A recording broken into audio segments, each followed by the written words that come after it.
Now, some of the bands we have on the show are kind of signed to major record labels like The Enemy. They've had a #1 album behind them before the next one comes out. So let's hear from an unsigned band who, in my opinion, are destined for big things. Dead World Leaders are a 4-piece from Sheffield, where they're one of the Steel City's hottest acts. They're called Dead World Leaders. Dead World Leaders, there you go. What happened to names like the Beatles, the Rolling Stones? Dead World Things have Leaders. changed. I suppose we had the Dead Kennedys, so... There we go. So, and they've been asked to headline BBC Radio's Sheffield's Raw Talent concert, so there's obviously a lot of people taking an interest in them. Here's a clip of a track recorded especially for 5 Live at a recent secret show at Club 60 Recording Studios in Sheffield. It's called House of Frauds.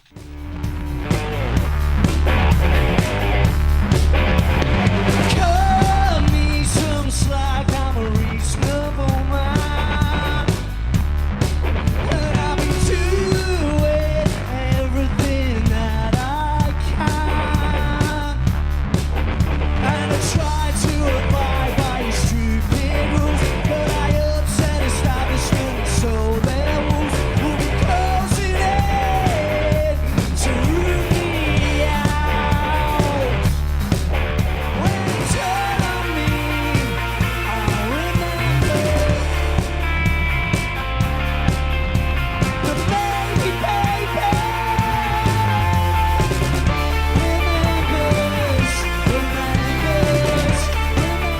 So, Dead World Leaders, do we get to hear them talking? Yeah, we do. That was a track called House of Frauds, and they've already supported The Enemy, actually, and they're produced by Alan Smith, who's the man credited with discovering, yes, the Arctic Monkeys. And that's not the only connection to Sheffield's biggest band they've got. 5 Live's Dino Sophos went to meet them after their gig, and he started by asking vocalist Andy Martin, bassist Rob Nicholson, drummer Randian, and Dan Ryan even, Randian. I prefer. Yeah, sounds like some kind of action hero or something, I don't know. Anyway, and guitarist Kyle Hammond, if they thought they'd cracked Sheffield. I think so. Yeah.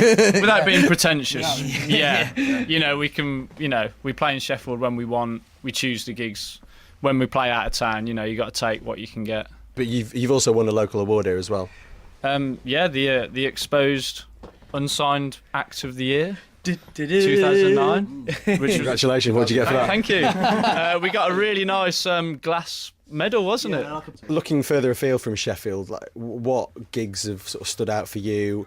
How are you sort of doing on spreading the word? The main one for me was on the 23rd of December we supported The Enemy in Coventry, which was really big because it was their Christmas homecoming gig and we only had like 4 hours notice to do it as well, so that was quite special and they really liked us and the crowd digged it as well, so that's cool. How did that come about? Their manager phoned my brother and said get Rob's band to come to Coventry and support Enemy. So at this point we should say, just explain who your brother is. And my brother was Andy Nicholson, who was in Arctic Monkeys and I was in Mongrel. So you're not starting off without contacts. It's quite good. You're in quite good position. Yeah, it was we still do it ourselves and everything, and we make our own. You know, we're trying to make our own name and that. There's always been a scene in Sheffield, but kind of only recently it's kind of like a few years ago it got to the forefront. It was like the Monkeys and all, like Rev and all that, and then it kind of died a bit, and everyone would kind of bands in Sheffield, a lot of bands were really bitter about all that, which we try and ignore. We try and ignore what's cool. We just keep doing what we're doing, and if the point isn't to go out and kind of get the scene to be cool. It's like if you just keep carrying on, it will, and people will start to listen to you, regardless of what's going on kind of around you, really. Okay, let's talk a bit more about your sort of music. Are you the lyrics man? Yay.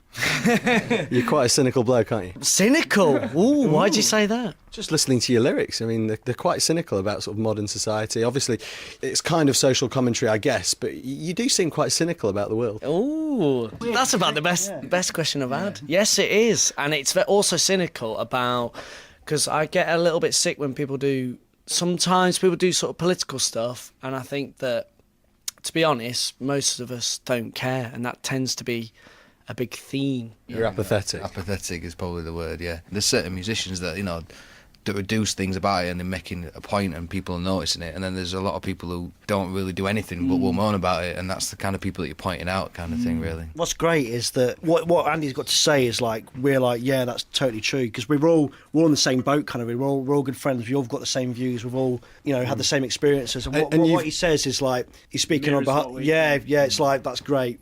We all want to say this this stuff, so just go and say it. So you have a referendum on the lyrics? Oh yeah, because Andy says to us like, "I've written these lyrics. What do you think?" And kind of, it's a bit like an interview. It's like, "These are my lyrics. What do you guys think?" Yes, I agree with you there. The songs I've heard, a lot of them are talking about the sort of 9-to-5 culture. You obviously have day jobs, and is that, do your lyrics sort of make reference to that? They do, but I'm always really cautious not to go down that route of 9 to 5 and then singing about going out in a club and pulling a bird, because I think that's been so milked. And the next album you sing about being on tour. Yeah, well, there you go. You know what I mean? It's like, Yeah, I good example. don't. We just say what we want, and I think that Andy tries to make it a bit more it's like a bit more obscure. So he tries to hide it slightly as well. But he's Metaphors. talking. Yeah, exactly. I mean, like yeah. the great lyric is packed into gyms like sardines and tins. It's a good metaphor, and you've got lots of them, haven't you? Yeah, I like playing with words. You know what I mean? Packed into gyms, like sardines in tins, on vitamins, and a cartel of medicines for victims. According to Atkins, a diet slims. Everyone gets the feeling that they belong, whether they feel it's right or wrong. We're living a lie. I mean, I'm a big fan of Bob Dylan, sort of personally, so obviously my lyrics kind of coincide with some of the stuff he did. But the music sounds nothing like it. Where did the musical influences come from? That's a massive one, because we all kind got, of mate. there's a certain little handful of bands like kind of like Oasis where we'll all agree that, you know, we all like Oasis. Some is really into maybe like U2 or Radiohead and Kings of Leon, and Tell us about your Kings of Leon story, because you're a big fan, aren't you? yeah, it's not embarrassing. I suppose it's quite good. Like, in fact, I'll get one of the other members of the band to let's do a check. I'm like, Yeah, it's a complete obsession with them. so what sort of things? Just looking like them, buying guitars like them, singing like them. Same haircut. Wanting to be them. And somebody else has made that observation, have they? Everyone seems to make that observation, which is quite embarrassing. We started the band before Rob joined actually, and kind of Rob has made the band better. But we said we listened to a lot of bands like we love these bands and we want to be like these bands. So we've kind of done it, and it's like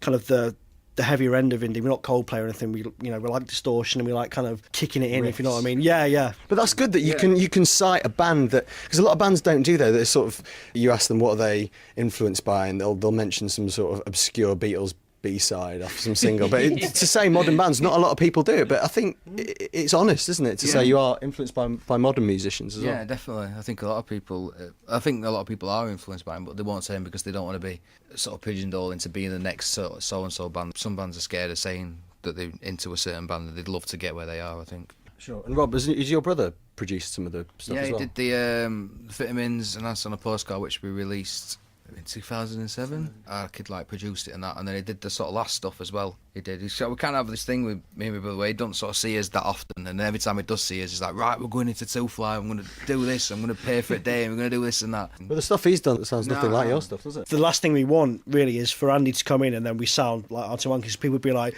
oh, Andy's kind of produced it and they sound exactly like Arctic Monkeys. Shock. Whereas it's not. It's completely different. It's a lot more in your face, I'd say, than them. It's quite nice to have him involved. Sometimes I talk to him about some things, and he's only 23, but he's been there. Well, he's and been there and done it, He's done hasn't he? there, and So- he's gone around the world and played music with his bands, and he's doing it again. And it's nice to have that sort of other person to say, well, we're doing this. Like, what do you think? He's like, yeah, you should do it, or I won't do that if I were you. You know.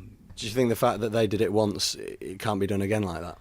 My personal opinion on that is there's only been so many bands that have broken out like they have. I don't think you'll get another one like that for a while. To me, the only three bands that have done that have been like the Beatles, Oasis and Arctic Monkeys. I don't think anyone's going to have such an impact in such a short space. Looking forward, what do the next few months hold in store for you guys? Because a lot of bands we have on this sort of slot, have been signed and, play major festivals, things like that. I mean, how close are you guys to reaching that point, would you say? I think ability-wise, we are. I think we're more than capable to do sort of. Well, we've already done some pretty big gigs already, so we know we can hold our own against bands of that sort of ilk. That's not a problem. We're just looking to prove ourselves. I think what's great, which is also slightly annoying as well, is people come up to you saying, oh, you were great. When can we buy your album? It's like, oh, well, we're unsigned, so it's not going to happen for a while. Like, oh, you're unsigned. It's like, Yeah, I know. It's kind of one of those where it's like, oh, they think we're good enough to be signed, but then it's also like, yeah, we should be signed. Why are we not signed? It's one of those, you know. If you walk around saying, EMI want to sign us for £2 million, if they don't, you look like an idiot. Do they? Well, I wish they did. if EMI are listening, we're available.